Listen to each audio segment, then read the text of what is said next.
नमस्कार, आपण पाहत आहात नव महाराष्ट्र एक आठवण. ताज्या बातम्या व रोखठोक विचार पाहण्यासाठी आपण हा चॅनल सबस्क्राइब करा, लाईक करा आणि मित्रांना शेअर करा. नमस्कार, आपण पाहत आहात नव महाराष्ट्र. एक मोठा घोटाळा मुंबई पोलीस दलातून समोर येत आहे. इतरांच्या गुन्ह्यांचा तपास करणारे पोलिसाचा या घोटाळ्यात अडकल्याची समोर येत आहे. Mumbai police salary scam. Police दलातील 6,50,00,000 रुपयांचा वेतन घोटाळ्याचा पर्दाफाश. 5 जणांवर गुन्हा. मंत्रालयातील अधिकारी रडारवर. मुंबई पोलीस दलात मोठा वेतन घोटाळा उघडकीस आला आहे. पोलीस दलात कार्यरत नसलेल्या व्यक्तींना बनावट पोलीस कर्मचारी दाखवून त्यांच्या नावावर तब्बल 6,50,00,000 रुपयांचा पगार काढण्यात आल्याचा आरोप आहे.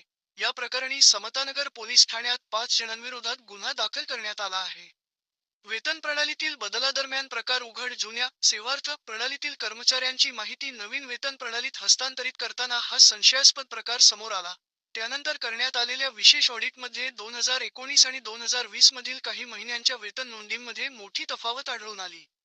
बनावट नावांवरून दरमहा काढला जात होता. पगार ऑडिटमध्ये काही अशा व्यक्तींच्या नावावर वेतन जमा झाल्याचे समोर आले, जे प्रत्यक्षात मुंबई पोलीस दलात कार्यरत नव्हते. रामदास भोगले, सुधाकर कदम, सरजू यादव यांसह अनेक बनावट नावांवरून लाखो रुपयांचे वेतन वितरित करण्यात आल्याचा संशय आहे. वेतन प्रक्रियेतील त्रुटींचा घेतला गैरफायदा. पोलीस कर्मचाऱ्यांची उपस्थिती, कामाचे दिवस आणि थकबाकी यावर आधारित वेतन तयार केले जाते. याच प्रक्रियेतील त्रुटींचा फायदा घेत 8 ते 10 बनावट व्यक्तींची नावे वेतन यादीत समाविष्ट करण्यात आल्याचा आरोप आहे. 5 अधिकारी कर्मचाऱ्यांवर गुन्हा दाखल. सरकारची फसवणूक, बनावट कागदपत्रांचा वापर, पुरावे नष्ट करणे आणि कट रचणे या आरोपांखाली तत्कालीन प्रशासकीय अधिकारी रामकिशन गोस्वामी, नागेश तळवडेकर, विजया चव्हाण, अजय राठोड आणि अमोल मेश्राम यांच्यावर गुन्हा दाखल करण्यात आला आहे.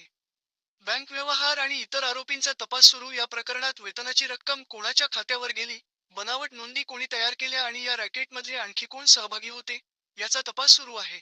या घोटाळ्यामुळे मुंबई पोलिसांच्या वेतन वितरण प्रणालीवर प्रश्नचिन्ह निर्माण झाले असून प्रक्रिया अधिक पारदर्शक करण्याची मागणी होत आहे. आपणास ही बातमी कशी वाटली कॉमेंटमध्ये अवश्य कळवा.